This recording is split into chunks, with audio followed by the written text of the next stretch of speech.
Assalamualaikum warahmatullahi wabarakatuh. Salam dahsyat buat seluruh peserta Latsar. Oke, saya Ahmad Denny bersama Pak Dede Waldi.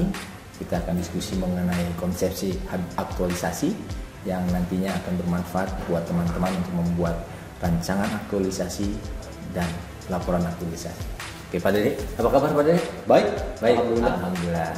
Iya nih Pak Dede, ini supaya teman-teman peserta Latsar tidak mengalami kesulitan pada saat nanti menjalani diklat Latsar, kita akan diskusi sedikit tentang konsepsi aktualisasi. Boleh sedikit jelaskan Pak Dede tentang konsepsi aktualisasi itu apa?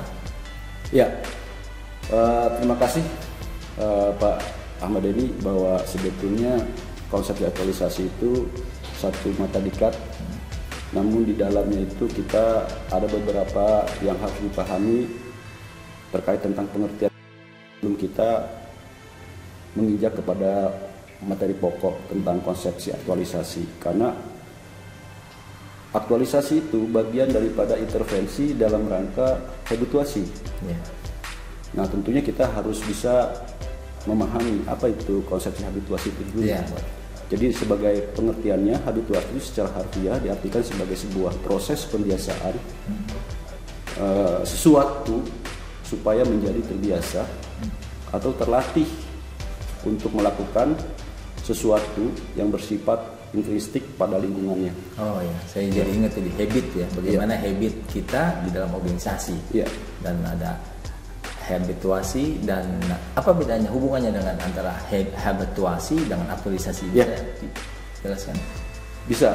Kita bahwa memang karena memang aktualisasi ini adalah ketika kita pahami sebuah pembelajaran, karena nanti kita akan jelaskan bahwa aktualisasi itu terdiri dari pemahaman dari teori, konsep, dan tentunya juga gagasan. Nah, karena nanti kita lihat dari situ, maka tentu aktualisasi mengintervensi habituasi.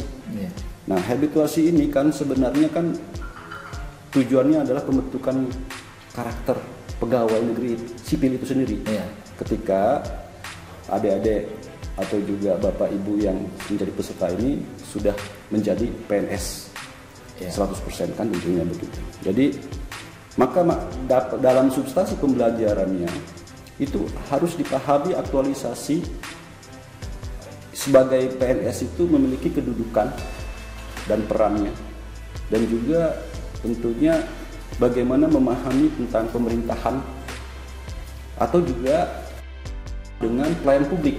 Tiga esensi inilah sebetulnya harus dijabarkan dalam aktualisasi, baru dirujuk dengan nilai-nilai dasar pegawai negeri sipil. Jadi saya ingat ya, nilai-nilai dasar PNS itu ada aneka ya Pak ya? Akuntabilitas, nasionalisme, etika publik, komitmen mutu, dan anti korupsi ya. Nah, kadang-kadang ini saya lihat pengalaman saya mengajar dan diskusi dengan teman-teman peserta Latsar, mereka ada sedikit kebingungan dan bertanya bagaimana menentukan isu yang terjadi di tempat kerjanya mereka. Ya tentu, karena kita tadi mengatakan bahwa di habituasi itu ada 3 faktor. Salah satunya adalah peduli terhadap lingkungannya. Nah, tentunya dengan kepedulian itu kita dapat memetakan permasalahan apa sih sebetulnya di tempat pelaksanaan tugas kita. Itu timbullah isu. Nah, isu-isu itu tentu yang menjadi kita harapkan dapat diidentifikasi melalui pembelajaran konsepsi aktualisasi ini. Nah, itu dia Kang Denny. Nah, misalnya di dalam satu organisasi, peserta Latsar ini menemukan ada beberapa isu. Nah, bagaimana caranya nih kita menentukan isu yang kita akan pilih dan nantinya akan menjadi kegiatan supaya nanti akan ada hasil outputnya? Jadi sebelum kita berangkat tentang isu, karena kita dari habituasi ini berangkatnya bahwa kita pernah juga dalam konteks penciptaan kondisi itu adalah kita harus memiliki role model. Nah, role model ini kan karakteristiknya adalah orang yang idealis yang mampu dapat melaksanakan dengan keterkaitan bahwa ada isu-isu yang dapat ditangani. Nah itu. Nah tentu isu itu banyak dengan sesuai seirama dengan dinamika yang ada tentunya kan. Maka tentunya isu ini kita cross check dulu kepada role model kita. Oke. Nah itu baru ketemu isu itu kita tapis. Cara menapisnya gimana Pak Bu? Nah karena menapisnya begini, sebelum kita menapis itu ada juga karena dalam benak kita harus ditanamkan ada namanya goal untuk diri sendiri, goal untuk dicatat, ditulis, dinarasikan, terus ada goal juga yang didiskusikan, dan ada lagi goal yang betul-betul kita didampingi sama orang memang yang sudah tadi itu role model tadi itu salah satunya bisa, diperdalam lagi. Role model itu bisa dari mentornya langsung. Iya. Maka sebelum itu ketika proses dari kita pencapaian goal daripada aktualisasi ini 4 tahapan ini baru ketemu.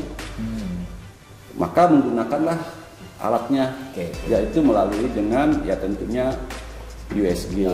Ya, bagaimana melihat dari urgensinya, bagaimana melihat dari seriusnya, bagaimana growth-nya. Tentunya ini adalah bagian daripada mengsintesakan permasalahan itu nanti kaitannya dengan mata-mata diklat, tentunya mata diklat selama pembelajaran di Latsar ini. Saya pernah juga lihat waktu pengalaman saya diskusi dengan para peserta Latsar yang sebelumnya mereka bingung Pak.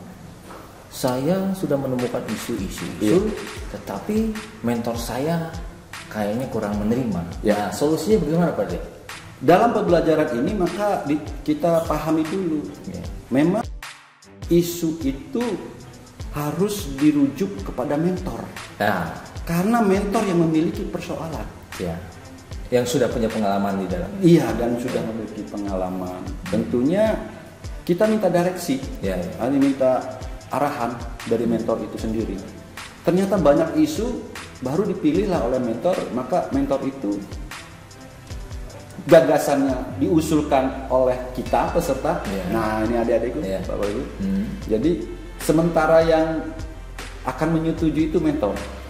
Tetap harus komunikasi dulu. Jadi intinya paling utama adalah bagaimana komunikasi berkolaborasi dengan mentor. Dan ini penting, Pak Denny, karena keterkaitannya nanti pada saat tahapan pembelajaran aktualisasi mulai dari menyusun rancangan sampai dengan pelaporan.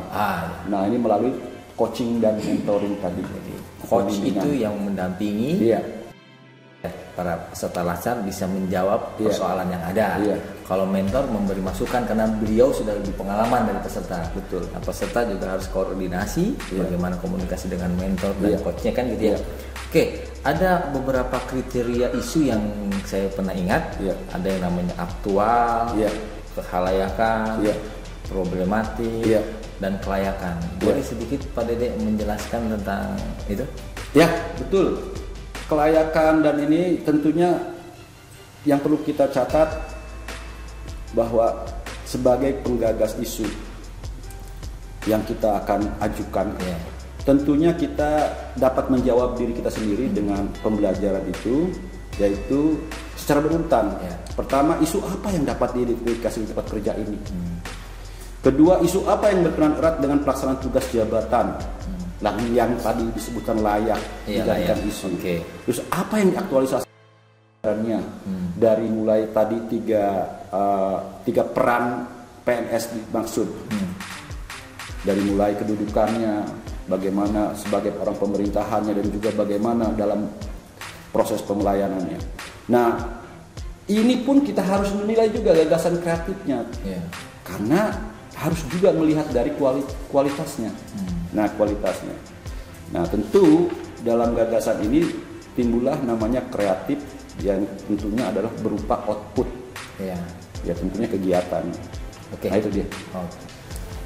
Setiap organisasi kan Pak Dede ya, saya ingat juga nih, setiap organisasi punya visi dan misi, dan masing-masing unit dan bidang punya tupoksinya Mas. Betul, tugas pokok dan fungsi. Setuju. Apakah semua isu yang kita peroleh itu tidak boleh terkeluar dari visi misi dan tupoksi itu? Betul. Tapi itu pembelajarannya dari ada mata diklat berikutnya, yaitu penjelasan aktualisasi. Oke. Ya, kita sebatas konsepsi aktualisasi, bagaimana melihat dari suatu aktualisasi itu di konsep keterkaitan dengan mata diklat pembelajarannya dari manajemen ASN ke pemerintahan, yaitu whole government dan pelayanan publik. Nah, tentunya nanti kita buatkan rujuk dengan kemampuan-kemampuan diaktualisasikan melalui nilai-nilai dasar PNS. Oke, saya kira udah cukup jelas ya tentang konsepsi aktualisasi ini. Betul. Jangan terlalu panjang. Jadi kita cukup satu sesi konsepsi aja dulu. Jangan terlalu panjang, jangan terlalu pendek, tapi ini awal dari nanti kita kan ada pembelajaran blended learning ya antara sinkronus dan asinkronus ya, antara di kelas, klasikal dan webinar. Jadi ini untuk sementara ada bahan bacaannya. Ya, ada bahan bacaannya juga. Kita kalau sementara kita setelah menyampaikan materi-materi tentang konsepsi aktualisasi ini hanya sekedar info sedikit, nanti teman-teman peserta LAPSAR bisa komunikasi langsung dengan masing-masing coach dan mentornya, dan jangan lupa modul konsepsi aktualisasi dan penjelasannya harus dibaca juga. Oke, semoga. Betul. Terima kasih Pak Dede atas masukannya. Sama-sama.